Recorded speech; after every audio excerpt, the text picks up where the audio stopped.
श्री स्वामी हरिदास वेदेतराम।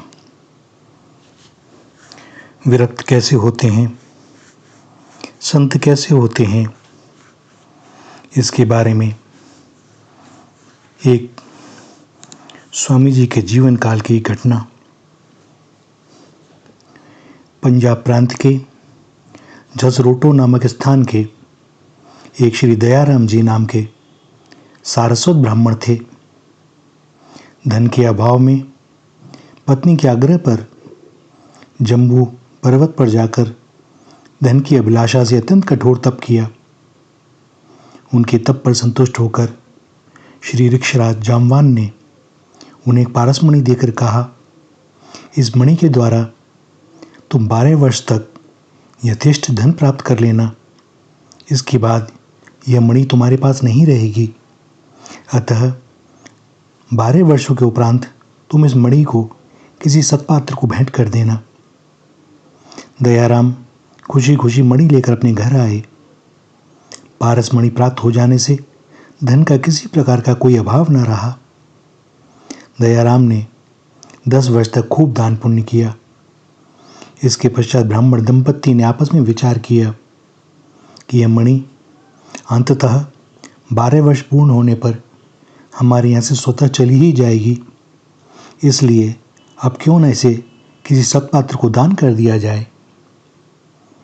इसी संकल्प से यह ब्राह्मण दंपत्ति उचित पात्र की खोज के लिए तीर्थ यात्रा करने चले। ब्राह्मणी का मार्ग में ही श्री गंगा तट पर देहावसान हो गया। ब्राह्मण देवता तीर्थ करते हुए बैजनाथ धाम पहुंचे और भगवान शिव से उचित पात्र का पता पूछा। भगवान शिव ने कहा, तुम इस पारस मणि को किसी ऐसे महात्यागी पुरुष को देना जो कि तुम्हारे देने पर भी इसे न लेना चाहे। ब्राह्मण पारस मणि लेकर बड़े बड़े संतों महंतों के निकट जाते और कहते कि महाराज, मुझे आपसे दीक्षा लेनी है। मेरे पास एक पारस मणि है, गुरु दक्षिणा में वही आपको भेंट करूंगा। पारस मणि का नाम सुनते ही सबका मन ललचा जाता और तत्काल ही सब उन्हें शिष्य बनाने के लिए तैयार हो जाते। ब्राह्मण देवता उनकी पारस मणि में ऐसी स्थिति देखकर भगवान शिव का वचन स्मरण कर वहां से चल देते। घूमते फिरते श्री धाम वृंदावन में स्वामी श्री हरिदास जी के पास आए और वही अपनी पुरानी बात यहाँ भी दोहराने लगे। स्वामी श्री हरिदास जी ने कहा, भैया, यदि भगवान में तुम्हारी प्रीति है और यदि तुम वास्तव में शिष्य बनना चाहते हो तो मैं सहर्ष तुमको शिष्य बनाने के लिए तैयार हूँ, परंतु शर्त यह है कि पहले तुम इस पारस मणि को यमुना जी में डालाओ। भला दंपत्ति श्री श्यामा श्याम जिनकी संपत्ति हो वे उस तुच्छ पारस मणि को समझे भी तो क्या। स्वामी जी ने दयाराम जी से कहा, भैया, जिसको तुम पारस मणि समझे हुए हो वह तो यथार्थ में पत्थर ही है। वास्तविक मणि तो श्री श्यामा श्याम का नाम गुणगान एवं रसिकों का सत्संग है। दयाराम जी ने समझ लिया कि जिनकी मुझे खोज थी, जिन महापुरुष के लिए भगवान शंकर ने संकेत किया था, वह महापुरुष यही हैं। अतः बिना कुछ नानुच किए उन्होंने वो पारसमणि श्री यमुना जी में फेंक दी और स्नान करके श्री स्वामी जी के श्री चरणों में उपस्थित हुए।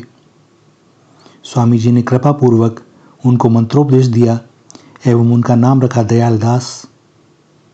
कहते हैं कि यद्यपि श्री दयाल दास ने पारसमणि को फेंक तो दिया, परंतु पारसमणि के प्रति उनकी महत्व बुद्धि बनी ही रही। कभी कभी वह सोचा करते कि यदि पारसमणि होती तो उससे मनमाना द्रव्य प्राप्त करके खूब परमार्थ करते, खूब संतों की सेवा करते। स्वामी जी ने व्यर्थ में ही उसे यमुना जी में फेंकवा दिया। सर्वज्ञ स्वामी जी ने दयाल दास जी का भ्रम दूर करने के लिए एक दिन स्नान को जाते समय उन्हें आज्ञा दी कि स्नान करके 1 अंजुलि श्री यमुना जी की रज वापस लेते आना। दयालदास ने स्नान करके जब अंजुलि में रज उठाई तो देखा कि उनकी अंजुलि पारसमणियों से भरी पड़ी थी। श्री स्वामी जी का यह महाप्रभाव देखकर दयालदास की आंखें खुल गईं। वे समझ गए कि मैंने झूठे पारस का मोह किया, सच्चे पारस तो श्री स्वामी जी महाराज हैं। भैया, रसिक ऐसे होते हैं, संत ऐसे होते हैं। आजकल जो स्थिति है, समय की बलिहारी है, क्या कहा जाए। कहाँ भगवान और कहाँ ये तुच्छ चीजें। भैया, हमारी सारी आवश्यकताओं की पूर्ति वे स्वयं करते हैं, किंतु यदि हमारी आवश्यकताएं हों, हम इस संसार को, माया मोह को चाहते हैं, विषय भोगों को भोगना चाहते हैं, तो भैया फिर तो सब कुछ करना पड़ेगा। किंतु यदि भगवान को चाहते हैं और संसार में केवल अपनी कर्तव्यों की पूर्ति करते रहना चाहते हैं, तो भैया कोई कमी नहीं उनके यहाँ से। जो उनका आश्रित है उसकी व्यवस्था की जिम्मेदारी सारी उन्हीं की है। आप विश्वास रखें, आवश्यकता होने पर उसी क्षण उतनी आवश्यक वस्तु निश्चित ही उपस्थित हो जाएगी। इसमें कोई संदेह की बात नहीं। वे न करेंगे तो कौन करेगा। किंतु हम सच्चे हृदय से हो तो जाएं उनके। श्री राधा, श्री राधा, श्री राधा।